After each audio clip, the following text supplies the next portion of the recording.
چونکہ مخلوقات کے پاس ہی ایسی کوئی قدرت ہی نہیں ہے کہ وہ کسی چیز کو ایجاد کر سکیں،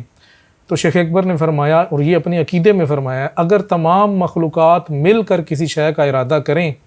اور اللہ کا ارادہ ان کے ارادے سے موافق نہ ہو، یعنی کہ اللہ نہ چاہے کہ وہ اسے ایجاد کریں، تو وہ ایسا نہیں کر سکتی۔ اسی طرح اپنے عقیدے میں مزید فرماتے ہیں، اگر وہ سبحانہ ارادہ کرتا کہ سارے کا سارا عالم خوش بخت ہو تو ایسا ہی ہوتا، یعنی کہ سارے نیک ہو جائیں، سارے خوش بخت ہو جائیں، سب جنت میں چلے جائیں، اگر اس کا ارادہ ایسا ہوتا تو سارا عالم ہی ایسا ہوتا، یا سارے کا سارا بدبخت ہو تو ویسا ہوتا، لیکن اس نے ایسا ارادہ نہ کیا اور وہی ہوا جو ارادہ کیا، تو یہاں اور روز جزا ان میں خوش بخت بھی ہیں اور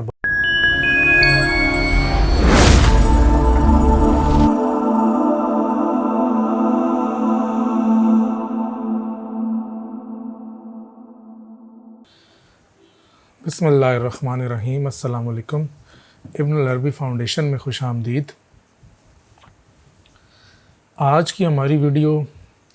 اصطلاح ارادہ کی مزید تفصیل ہے۔ اپنی 2 ویڈیوز میں ہم نے پہلے بھی اس اصطلاح پر بات کی ہے، آج ہم مزید تفصیل میں بات کریں گے اور اصطلاح ارادہ اور دیگر متعلقات جو ہیں اسماء کے اور ذات کے، ان کے اوپر بھی تھوڑی سی روشنی ڈالیں گے۔ تو سب سے پہلے شیخ اکبر کے عقیدے میں دیکھتے ہیں کہ آپ ارادہ الہی کے بارے میں اپنا کیا عقیدہ فتوحات مکیہ کی ابتدا میں بیان کرتے ہیں۔ آپ فرماتے ہیں، وہ یعنی حق تعالیٰ اپنے ارادے کے مطابق عمل کرتا ہے، اور اس عالم ارض و سما میں اس کا ارادہ ایجاد سے متعلق ہے۔ ہم یہ پہلے بھی دیکھ چکے ہیں کہ حق تعالیٰ کا ارادہ کسی چیز کو ایجاد کرنا ہے، اور سعاد الحکیم نے تو اسے ایجاد کا اوزار بھی قرار دیا ہے۔ آگے فرماتے ہیں، اس کی قدرت اس وقت کسی شے سے جڑتی ہے جب وہ اس کا ارادہ کرے، یعنی کہ پہلے ارادہ ہے اور اس کے بعد قدرت ہے۔ ارادے سے کسی چیز کو تخصیص دینا ہے، مخصص کرنا ہے، اور پھر قدرت سے اس کو ایجاد کرنا ہے، تو قدرت ارادے کے بعد ہے۔ جیسا کہ وہ اس وقت تک ارادہ نہیں کرتا جب تک کہ اسے جان نہ لے، تو یہاں سے ہمیں پتہ چلا کہ علم ارادے سے پہلے ہے اور قدرت ارادے کے بعد ہے، کہ عقلاً یہ بھی محال ہے کہ وہ بغیر جانے ارادہ کرے، یا کوئی صاحب اختیار جو ترک پر قادر ہو وہ کرے جو اس کا ارادہ نہیں۔ تو یہ شیخ نے ایک عقلی دلیل دی ہے۔ جیسا کہ یہ بھی محال ہے کہ ان حقائق کی نسبتیں کسی مردہ میں وجود پذیر ہوں، تو اس صورت میں دیکھا جائے تو وہ الحی ہے، یعنی کہ وہ زندہ ہے۔ آگے فرماتے ہیں، اگر تمام مخلوقات مل کر کسی شے کا ارادہ کریں اور اللہ کا ارادہ ان کے ارادے کے موافق نہ ہو تو وہ ایسا نہیں کر سکتی۔ اب یہ ارادہ خلق ہے۔ پہلے ہم نے دیکھا ارادہ حق۔ ارادہ حق یہ ہے کہ کسی بھی چیز کو ایجاد کرنا یا ایجاد کرنے کا ارادہ کرنا، تو جب وہ ارادہ کرتا ہے تو اس کے بعد قدرت اسے ایجاد کرتی ہے۔ چونکہ مخلوقات کے پاس ہی ایسی کوئی قدرت ہی نہیں ہے کہ وہ کسی چیز کو ایجاد کر سکیں، تو شیخ اکبر نے فرمایا، اور یہ اپنے عقیدے میں فرمایا، اگر تمام مخلوقات مل کر کسی شے کا ارادہ کریں اور اللہ کا ارادہ ان کے ارادے سے موافق نہ ہو، یعنی کہ اللہ نہ چاہے کہ وہ اسے ایجاد کریں، تو وہ ایسا نہیں کر سکتی، یا وہ کچھ ایجاد کرنا چاہیں جس کی ایجاد کا اللہ نے ارادہ نہ کیا، تو وہ ایسا ارادہ بھی نہیں کر سکتی جب تک کہ اللہ یہ ارادہ نہ کرے۔ تو اصل چیز جو ہے وہ مخلوق کے ارادے میں یہ ہے کہ جب تک خالق کا ارادہ نہیں ہوگا اس وقت تک مخلوق کا ارادہ کرنا یا نہ کرنا برابر ہے، کیونکہ اس کو ایگزیکیوٹ نہیں کر سکتی، عملی جامہ نہیں پہنا سکتی۔ اسی طرح اپنے عقیدے میں مزید فرماتے ہیں، اگر وہ سبحانہ ارادہ کرتا کہ سارے کا سارا عالم خوش بخت ہو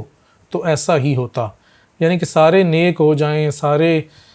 خوش بخت ہو جائیں، سب جنت میں چلے جائیں، اگر اس کا ارادہ ایسا ہوتا تو سارا عالم ہی ایسا ہوتا، یا سارے کا سارا بدبخت ہو تو ویسا ہوتا، لیکن اس نے ایسا ارادہ نہ کیا اور وہی ہوا جو ارادہ کیا، تو یہاں اور روز جزا ان میں خوش بخت بھی ہیں اور بدبخت بھی۔ تو شیخ فرما رہے ہیں کہ اللہ تعالیٰ کا ارادہ یہ نہیں ہے کہ سارے نیک ہو جائیں، سارے خوش بخت ہو جائیں، سارے جنت میں چلے جائیں، نہ یہ ہے کہ سارے بدبخت ہو جائیں، سارے دوزخ میں چلے جائیں۔ تو کچھ نیک ہیں، کچھ گناہ گار ہیں، کچھ مومن ہیں، کوئی کافر ہے، کوئی خوش بخت ہے، کوئی بدبخت ہے، تو یہ بھی اللہ کے ارادے سے جڑتا ہے۔ اچھا، تو یہاں پر ہم نے خالق کے ارادے کے بارے میں یہ پڑھ لیا کہ خالق کا ارادہ علم کے بعد ہے، قدرت سے پہلے ہے، ان دونوں کے درمیان ہے۔ اور پھر مخلوق کے ارادے کے بارے میں بھی پڑھ لیا کہ مخلوق چونکہ خود عدم ہے، ان کے پاس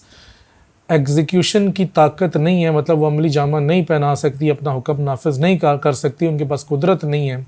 تو ان کا ارادہ کرنا نہ کرنا برابر ہے۔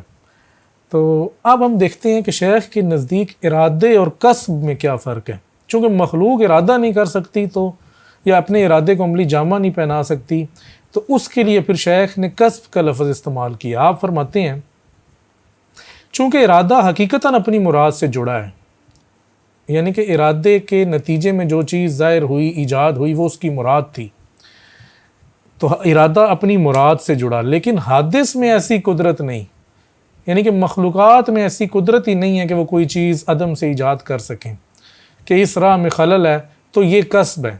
تو شیخ کہہ رہے ہیں کہ اب اگر مخلوق کچھ ایجاد کرنا چاہے گی تو وہ کسب کرے گی، مطلب تمنا کرے گی، دلی ارادہ ظاہر کرے گی، عزم ظاہر کرے گی، لیکن اس کو ایگزیکیوٹ نہیں کر سکتی۔ لہٰذا بندے نے کسب کیا اور رب نے وقت کا تعین کیا، یعنی کہ اس کو ایگزیکیوشن پھر رب تعالیٰ ہی دے گا۔ اگر رب تعالیٰ چاہے گا کہ اس بندے کا یہ ارادہ وجود پذیر ہو جائے تو اللہ تعالیٰ اس بندے کے حق میں یا اس کی ارادے میں جو بھی چیز ہے اس کی مراد کو وجود پذیر کر دے گا۔ ایسی صورت میں ہم کہیں گے کہ اس بندے کا ارادہ جو ہے وہ پورا ہو گیا، لیکن اگر نہیں چاہے گا تو نہیں کرے گا، ایسی صورت میں وہ کسب بھی ہے۔ دونوں صورت میں کسب بھی ہے، لیکن ایک صورت میں وہ کسب جو ہے پورا ہو گیا اور دوسری صورت میں پورا نہ ہوا۔ تو فرماتے ہیں کسب یہ ہے کہ ممکن کا ارادہ باقی افعال کو چھوڑ کر خاص کسی ایک فعل سے جڑے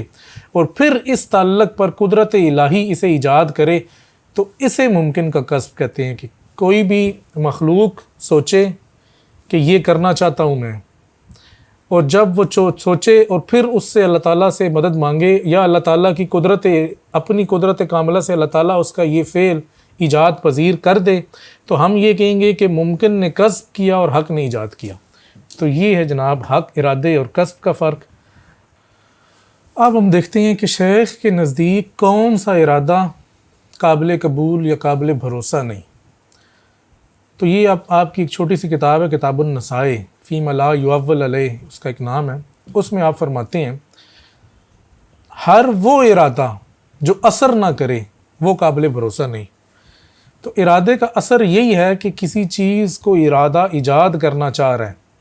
اور پھر قدرت مل کے اس کو ایجاد کر رہی ہے، لیکن اگر صرف ارادہ ہی ہے، قدرت نہیں ہے، تو اثر تو نہیں ہو رہا، مطلب وہ چیز تو ایجاد نہیں ہو رہی۔ تو شیخ کہہ رہے ہیں کہ ہر وہ ارادہ جو اثر نہ کرے وہ قابل بھروسہ نہیں، یعنی کہ آپ اس کو ارادہ نہیں کہہ سکتے، اور تمام مخلوقات کے تمام ارادے وہ اثر نہیں کرتے، وہ قابل بھروسہ نہیں ہیں۔ تو اسی بات کو پھر آگے لے کر چلے، اسی کتاب میں آگے فرمایا تیرا ہر ارادہ ہی ناقابل بھروسہ ہے، یعنی کہ مخلوق کا ہر ارادہ ہی ناقابل بھروسہ ہے، کیونکہ ارادے کا تعلق عدم سے ہے۔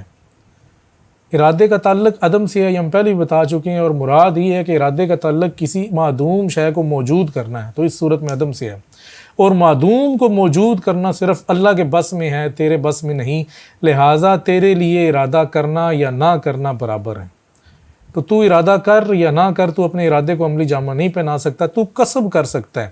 اور کسب اس طرح سے کر سکتا ہے کہ تو اللہ تعالیٰ سے چاہ سکتا ہے کہ اللہ تیرے حق میں اس چیز کو ایجاد کرے، جس کو ارادہ نہیں کسب کہیں گے۔